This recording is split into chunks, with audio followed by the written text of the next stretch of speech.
Neomalsoria, Mariana. Neomalsoria unë e kam njohur sepse kam pasur ftuar në podcast. Ajo është një vajzë e cila ka lindur dhe shritur në një vend periferik në malsinë e Dukagjinit dhe vetë pa asnjë dorë, pa asnjë krah, pa asnjë mbështetje, vetë me guxim, me ambicje e ka të jashtëzakonshme, i lexohet në sy, ka marrë rrugët e botës dhe ka studiuar shkenca politike. Pastaj është kthyer dhe ka rishkuar atje, tek ai vendi vet atje, që unë akoma nuk e kam vizituar atje. Dhe një shtëpi të varfër e ka kthyer në një destinacion turistik të jashtëzakonshëm. Dhe është bërë simbol i Shqipërisë turistike, duke sjell atje të huajt dhe duke eksportuar praktikisht produktin e natyrës, e mikpritjes, e gjithçkaje që përndryshe do të mbetej diçka e pasbuluar dhe e pashfrytzuar.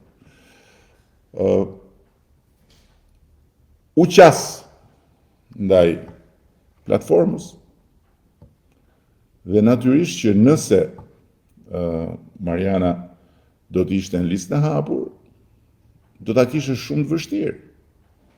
Ndërkohë që nëse në listën e mbyllur do të ishte dikush tjetër që ka një mandat, ka qenë aty, ka strukturat, ka aksesin, jo vetëm që do të ishte i sigurt, po nuk do të punonte për Marianën me zellin që do punoj për vetën e vet. Dhe këtu duhet përmend një person tjetër që më ka bërë shumë përshtypje dhe që e vlerësoj dhe më shumë sot, Edona Bilalin, e cila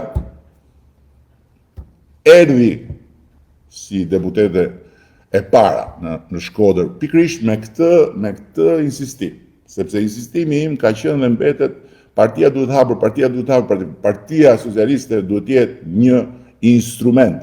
Nuk është qëllim vetvete, është instrument. Në duart jo vetëm të atyre që janë brenda, por edhe atyre që janë jashtë. Të atyre që janë jashtë dhe që duan ta përdorin për të bërë këtë e atë. Dhe Edona Bilali jo vetëm që ka qenë e gatshme të jetë në listë e hapur, por është shprehur në një mënyrë që unë do kisha pasur shumë dëshirë të shpreheshin të gjithë. Me vokacion dhe me bindjen që ka një kohë për të marrë, ka një kohë për të dhënë.